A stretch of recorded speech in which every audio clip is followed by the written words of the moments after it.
Oke, kita akan membahas mengenai hal ini. Tadi sudah ada juga pernyataan dari Ketua Umum PBNU dan juga ada pernyataan dari Ketua Umum PKB ya. Kita akan berbincang dengan 3 narasumber yang bergabung bersama kita. Sudah ada Mas Hanta Yuda, Direktur Eksekutif Poltreking Indonesia. Selamat pagi, Mas Hanta. Assalamualaikum, selamat pagi, Mas Hanta. Waalaikumsalam. Sehat, alhamdulillah. Alhamdulillah, kopi darat dengan Mas Hanta ini. Akhirnya ya. Yang dirindu-rindukan. Kemudian juga ada Pak Saiful Huda, Wasekjen PKB, dan juga Pak Ahmad Fahrul Rozi, Ketua PBNU. Wassalamualaikum, selamat pagi Bapak-Bapak. Assalamualaikum pagi, Bapak-Bapak. Waalaikumsalam. Iya, oke. Saya mau ke Pak Ahmad Fahrul Rozi dulu. Kalau tadi sudah ada pernyataan dari Ketua Umum PKB, Caimin, seluruh proses ini berjalan dengan cepat, kemudian lancar. Dalam 3 hari, seluruh pengurus bergerak kepada para ulama, kiai, senior terkait dengan pimpinan kita. Semua merestui Anies Baswedan dan juga Caimin, termasuk ulama-ulama dari PBNU. Memang sudah benar ada restu dari PBNU terkait hal ini? Terima kasih. Sebagaimana sudah dijelaskan oleh Ketua Umum PBNU, bahwasanya tidak ada posisi mendukung atau merestui siapapun calon kandidat presiden dan wakil presiden. Karena PBNU akan berfokus sebagai organisasi keagamaan yang tidak berkonsentrasi di bidang politik. Jadi soal dukung capres ini sepenuhnya menjadi wilayah partai politik pengusungnya. Apakah PBNU juga menyatakan PKB adalah afiliasi dari PBNU? Tidak ya, jadi Ketua Umum PBNU berkali-kali mengatakan bahwa PKB punya sejarah ya. Bagaimana pendirian PKB itu oleh para tokoh-tokoh NU. Tetapi secara resmi PBNU telah menetapkan untuk kembali kepada khitah. Artinya PBNU tidak akan cawe-cawe lagi di bidang politik secara langsung. Bahwasanya urusan pencapresan pilihan ini akan menjadi hak masing-masing warga NU di setiap tingkatannya.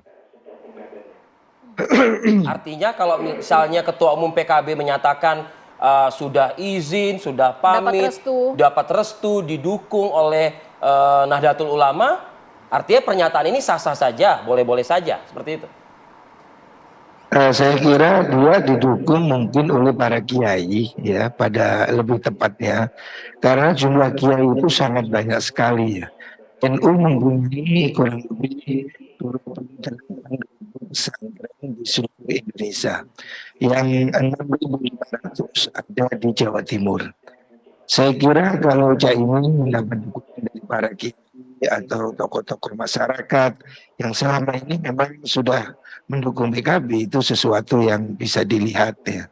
Akan tetapi secara organisasi bahwa PBNU sudah menyatakan untuk tidak ikut dalam mendukung proses Pilpres sekarang dan yang akan datang.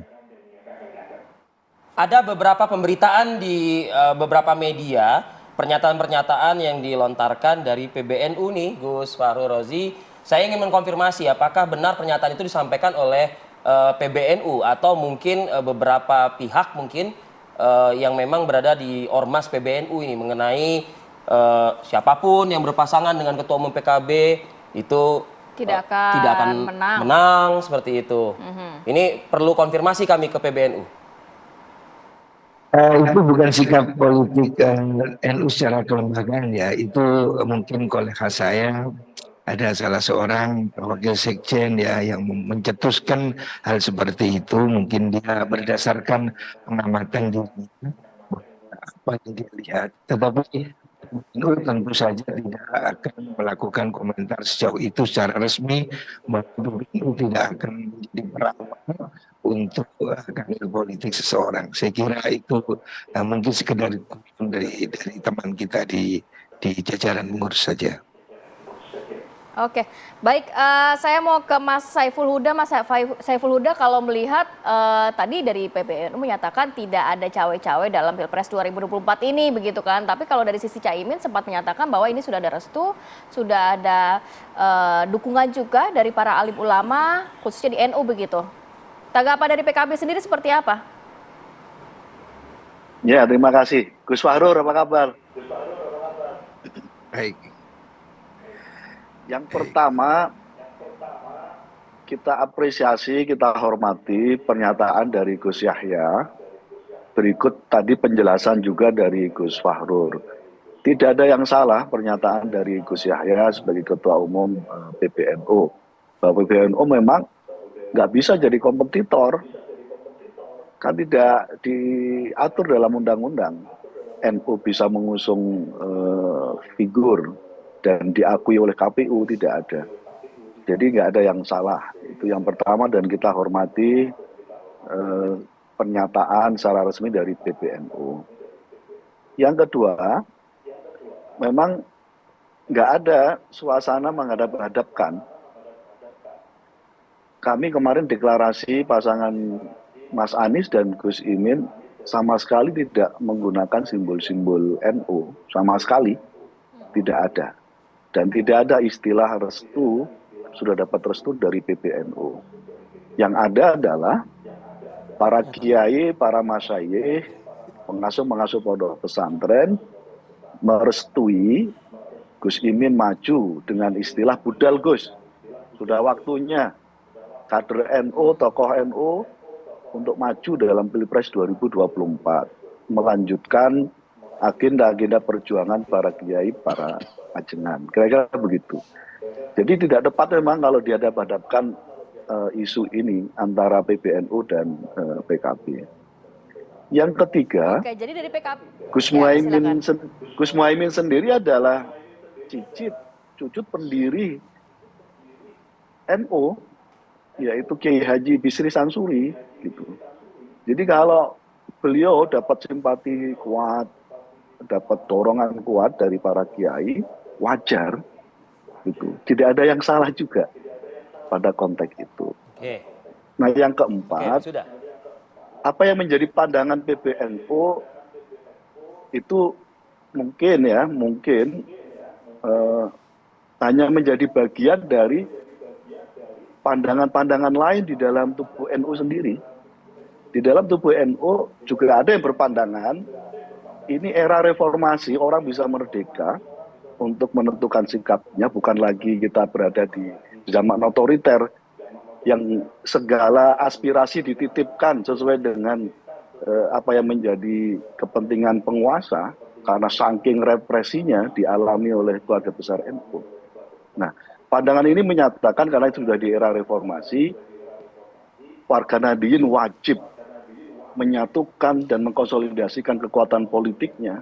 Dan itu terjadi tahun 99, 98, di mana PBNU memfasilitasi lahirnya Partai Kebangkitan Bangsa. Dan karena itu, apa yang disampaikan oleh Gus Fahrur betul, bahwa tidak ada masalah kalau para kiai menyampaikan dan memberikan dukungan menyangkut soal ini.